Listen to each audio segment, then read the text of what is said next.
Good morning and welcome to the Industry 4.0 in Focus, our live stream dedicated to digital transformation. I'm your host, Tom Kelly. I'm the Executive Director and CEO here at Automation Alley. So today I'm joined by our good friend, Dave Schippers. He's the Chair and Assistant Professor of Information Technology and Decision Sciences at Walsh College. So Dave is here today to help us break down the opportunities and challenges surrounding IT and OT on the factory floor, which of course he wrote about in our 2020 Technology and Industry Report. So welcome, Dave. Thanks for being here. Thank you. I'm glad to have you. You know, people may not realize Dave is such a good friend of the Alley and of me personally. He's been a great advisor of we've navigated this Industry 4.0 web. So we're going to have a great conversation. But before I get to my first question, Dave, I have to do a couple teasers, so bear with me. Okay. So for those interested in purchasing our 2020 tech report, visit automationalley.com/tech report.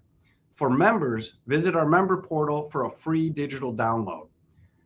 For our live stream viewers, which is you listening and watching right now, if you'd like to ask Dave a question, you can type it in the chat. The Q&A box, which is down below there.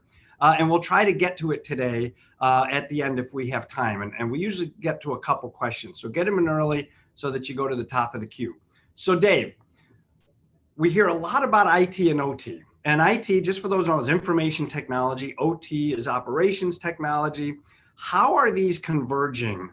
And how is this going to bring about what we call transformative change in manufacturing? And think about that question. But first, let's think about, can you explain to our audience what is meant by IT and OT in a manufacturing setting?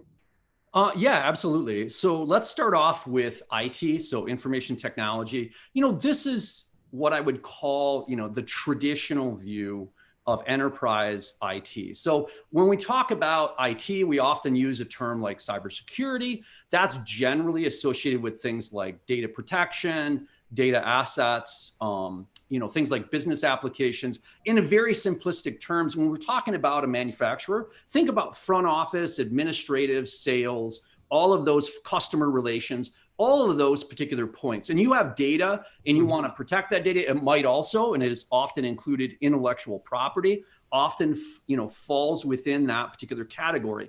Now that's traditional IT. That's, as I mentioned, that's associated with the term cybersecurity in many arenas. Let's look at OT. OT is a different animal, okay?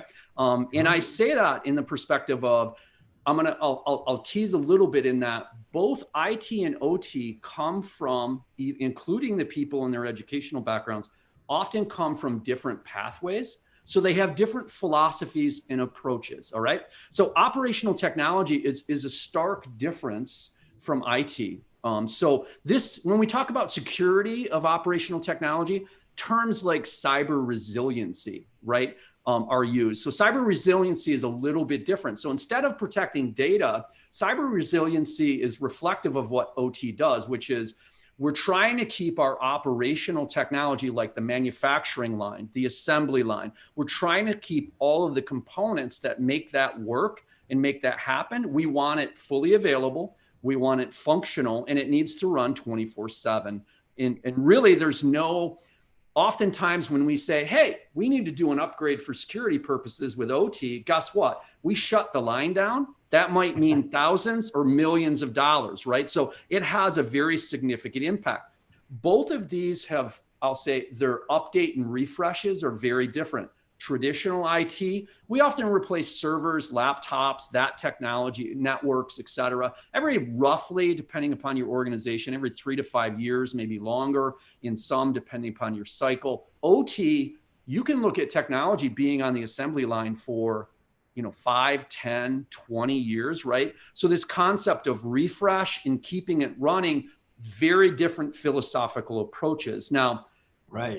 Let me flip back to, if I remember the other question. So what does it imply convergence with this? So what's starting to happen is that, for the last couple few decades, OT has very kind of been on its own path. So they've built specific network protocols and technologies that are very reflective of that manufacturing process and operational technology view. They were different. They weren't necessarily the same technologies and protocols that were in the IT base, right? Mm-hmm. What's happening now with Industry 4.0, in order to leverage the industrial Internet of Things and all the opportunities, the OT manufacturers are starting to realize, or we need to start producing stuff in components and in devices that can go into the assembly process, that communicate in an IT format. So all of that customization that has traditionally been seen in IT starting to disappear, right? So these two worlds are starting to, whether we realize that or not, they're starting to merge. And then I would say one of the other big things that manufacturers need to start to realize is that when we talk about OT, again, it has traditionally been running the line and keeping production going, right? Mm-hmm. When we start talking about things like digital twins, in merging data out of the assembly process and manufacturing process, now you're a data producer, right? So now you're starting to very much shift that OT focus from what you've always been focused on to you're merging that, whether we realize it or not, into creating data that has to be kept secure, might be intellectual property, and definitely drives our engineering process. Right. So really good things you touched on. I do have to say one thing. You sent a shiver down my spine when you said, OT, they're in charge of running the factory line, and you never want it to shut down. And my very first job as an electrical engineer right out of school was to audit a Ford plant, and I opened a cabinet and shut their line down. And I never forgot that, because that was a significant emotional event for me. You're getting a lot of trouble, by the way, when you shut the line down. Yeah, if you inadvertently, right? It was this thing where they had to call 2 stewards to come and check, it's like, was there an electrical problem? And it's like, it's not just hit the line back on. It was like a 20-minute affair. Yeah, it's a process, right? It's a process. I learned a lot about engineering that day, really, more than they teach you in school. So which is the OT problem, right? It's this very mission critical, lots of things work. In IT, if you get a blue screen of death, you reboot the system, and it's not so bad. You kind of go on. So what are the main benefits if this is all converging? What should we expect? I mean, I'm sitting here listening to you. I'm in the audience, and I think, one, I have to understand what the hell Dave's talking about, and 2, now I got to figure out, but what does this mean? And especially if I'm smaller, and it's already, I don't have an IT guy per se. I don't have an OT guy. I just run the plant. What does it mean as these converge? I'll say as these converge, it means a couple of different things at minimum. So first up, one of the things I would say is if we talk about opportunities, there's a lot of opportunities, right, that are coming with Industry 4.0 and the IIoT. So as we get more data and we have the ability to do more analysis, I see things like, cycle time to product development, iteration of prototypes, especially when we get into digital twins. All of those things, what may have taken us years or months previously to engineer, prototype, develop, refine, do lessons learned, and actually create what we consider a production-worthy product, that is going to shrink. That's one example. I also think accuracy and other options are going to come up in that process. Now, here's the downside to that, right? If we don't have secure and resilient operational systems, right? What happens? So I'll put it this way. What happens if somebody compromises a device within our operational technology and they're injecting bad data on purpose, right? What does that do to your you may have, let's say, automated iteration processes, or you may have an engineer that you're contracting or is part of your organization in a different location, and they're seeing data come through. What if that's bad data or it's been manipulated? Now they're making decisions to do iterations based off that are going to send you in the wrong direction, right? Or a safety system gets compromised, which has deep implications versus blue screen of death, nobody dies. It's just colloquial. In OT, somebody could actually be injured severely. Exactly. And this is, I would argue, and we are talking about manufacturing right now, but I would say societally, okay? If we expand our thinking a little bit, what you're seeing within the manufacturing sector today is happening societally and globally for us. So traditionally, cybersecurity has been associated with protecting data. That's really what it's been. And I don't want to go too far off the discussion here, but if you look at medical, you look at electrical grid, you look at all of these other areas, right, who have had similar challenges to what manufacturing is facing with Industry 4.0, we are talking about implicating human life, right? I mean, and protecting how we do business and protecting our way of life in essence. So it has gotten complicated. And yeah, when you throw in cobots, right? I've got a robot standing next to a human being in a manufacturing process. If it starts malfunctioning, you're absolutely right. Now, what happens if somebody dies, right? So there's a lot of implications here. So it can go really, really well, right? Or it can go really, really bad. So those are, kind of, I'll say, opportunities. Yeah, go ahead. No, finish your thought. So one of the things I'm going to I'll say when we talk about benefits, I'm going to kind of or I'll say move into maybe barriers a little bit. So what are the, because you said, hey, I'm Dave, I'm just a manufacturer here. I don't know technology. What are you talking about, right? So let me do this. This is something that, okay, number one, whether it's manufacturing or not, cybersecurity isn't really well comprehended in general, okay? And I'm not trying to pick on anybody in particular. I would also argue some people that are cybersecurity professionals sometimes are not on target as well. But so with this said, studies like the NDIA have done studies and say, hey, what's the comprehension within manufacturing, right? So manufacturing in general, they understand the importance of protecting my intellectual property in the front end business, right? They get that. They don't necessarily, I'll say, understand the resiliency required within operational technology. They don't see that in the same manner. So what are the barriers to this? So one of the things, so obviously comprehension, and we can dispel this. So if we say, listen, cybersecurity and cyber resiliency, if I pull all the technical components off the table here, what does this come down to?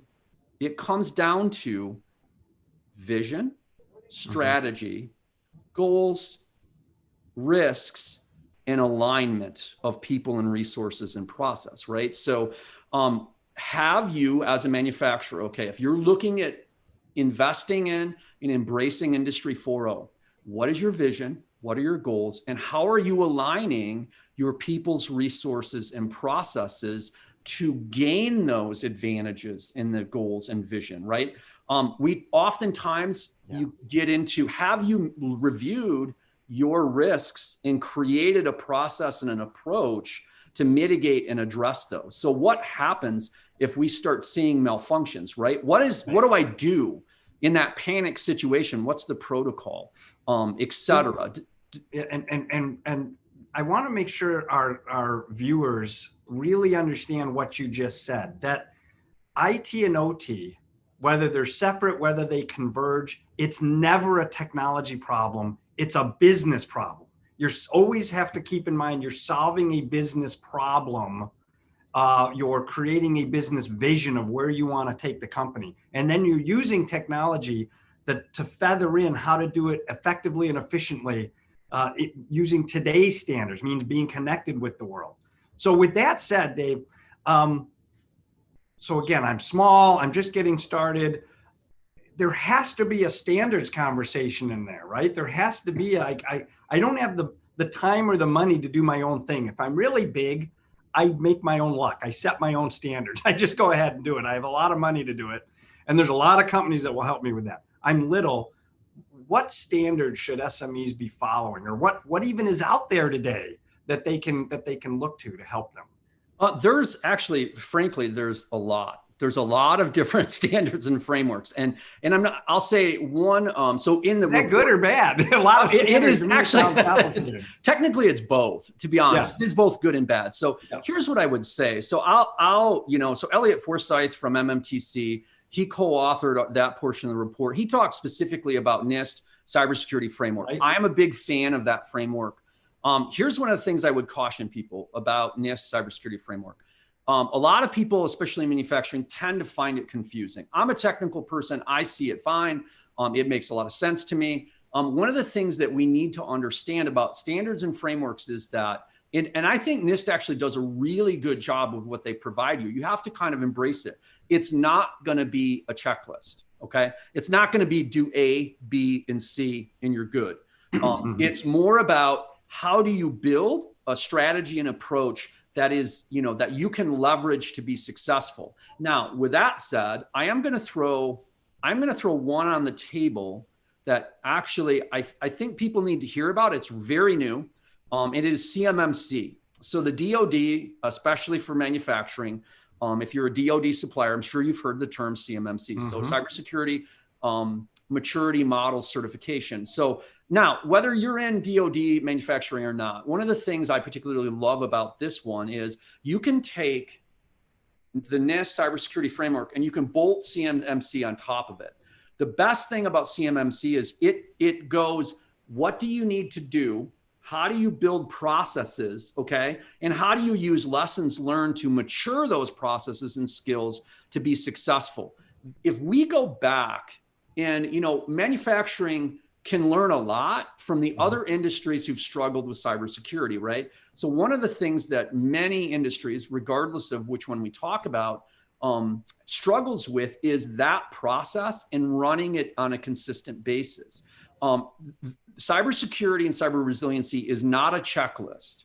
It's something that an approach that you do every day. And unfortunately, I'll say the good news and the bad news is, the good news is if you build mature processes and do it successfully day in and day out, you will be in a very good position.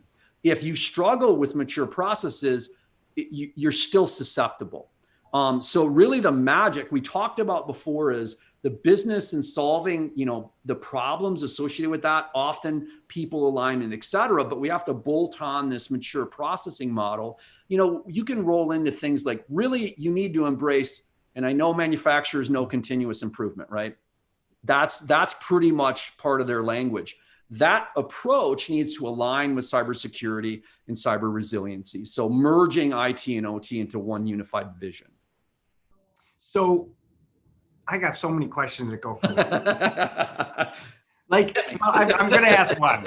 Yeah, go ahead. In my mind, when I heard maturity model, I think maturity and innovation are almost mutually exclusive. So how do they stitch together when you're dealing with this IT/OT problem, right? There's a maturity model and innovation, and they have to go together. And I'm sure your definition is no, the maturity model actually helps you navigate through your innovations in a way that keeps you protected. I don't know, but I'll let you answer that. Yeah, I'm gonna bounce to a very non-technical answer with that. Okay, great. I love it. Even better.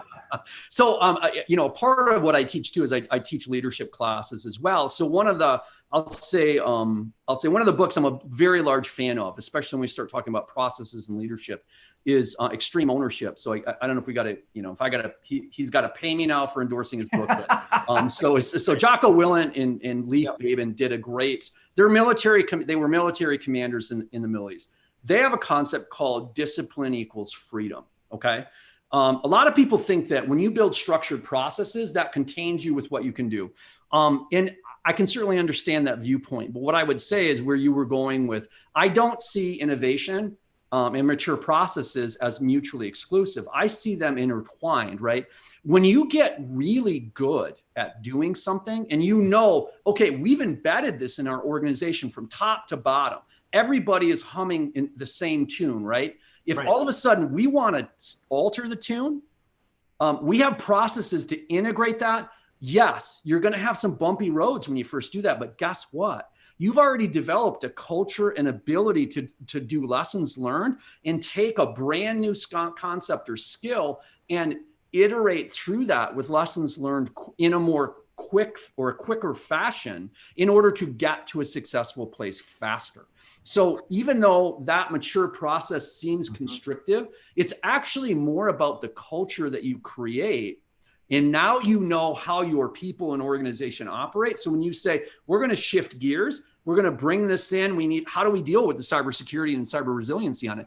Well, you already have a whole bunch of skills and abilities you've developed in your staff. Now you leverage that for brand new skills and ability, if that makes sense. So that's awesome, because when we do our I4O assessments, as you know, we really say, it's about technology, finance, and culture.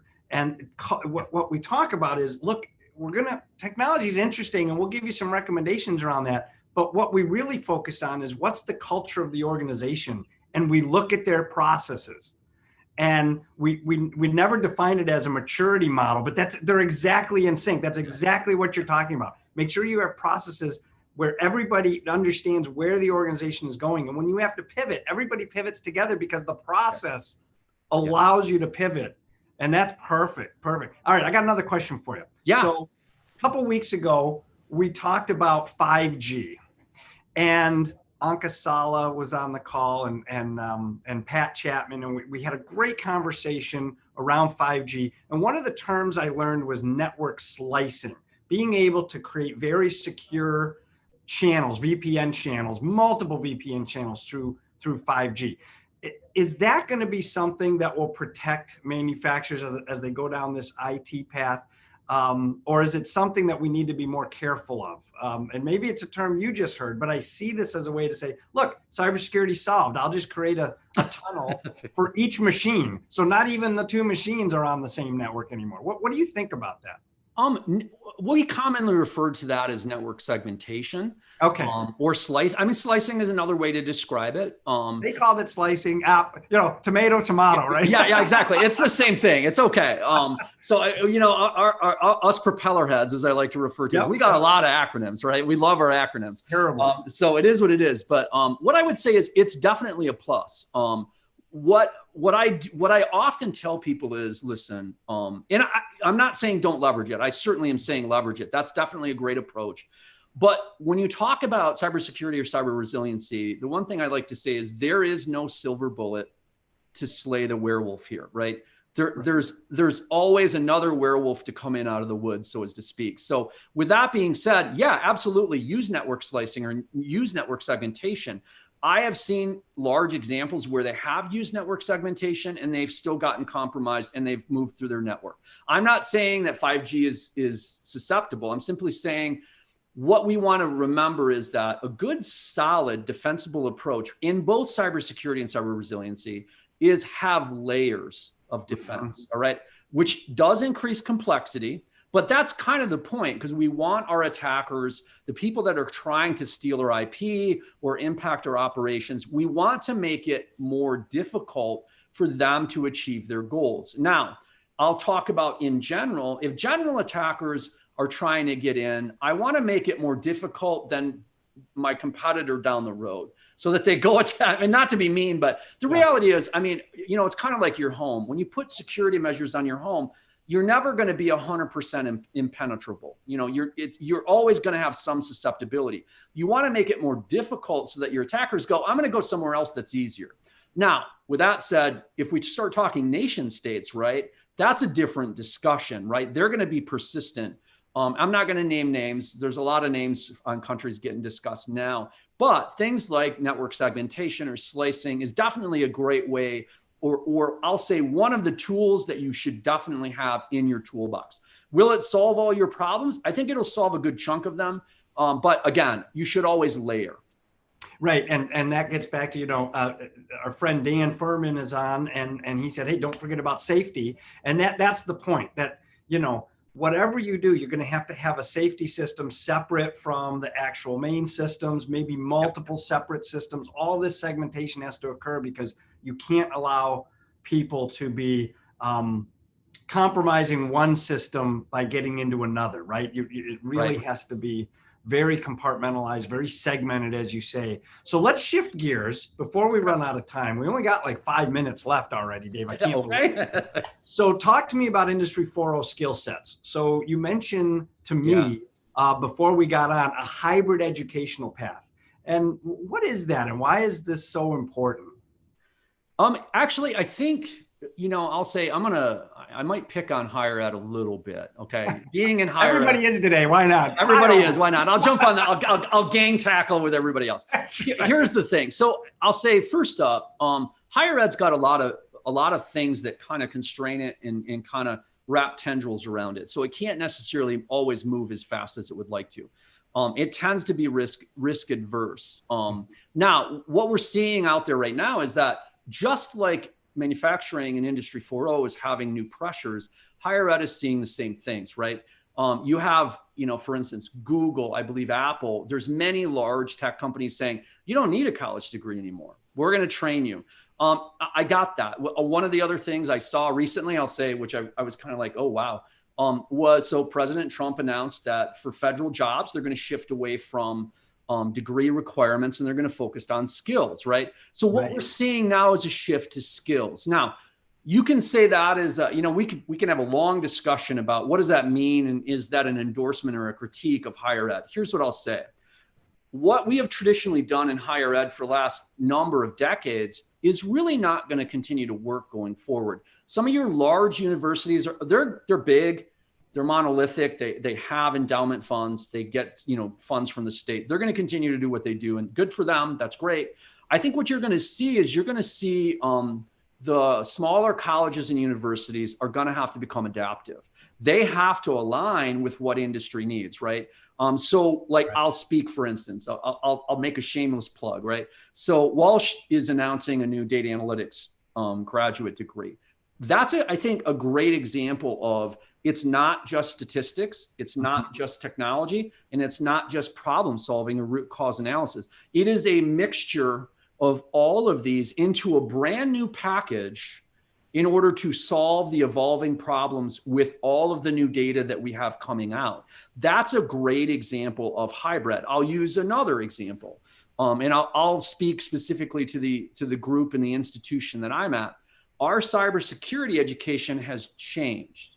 We're starting to integrate engineering concepts into our cyber education because we do not see a traditional IT cyber degree as being long-term viable going forward.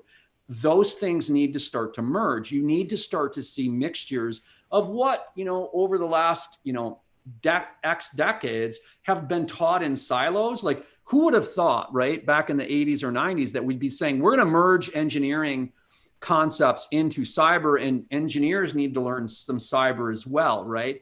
That's where I believe things are headed. I think that smaller colleges that want to thrive and grow, they will partner. And if you're an industry player and you're a manufacturer and you're saying, hey, I can't hire graduates that have the skill sets that I need, they're kind of close, but they're really not where they need to be.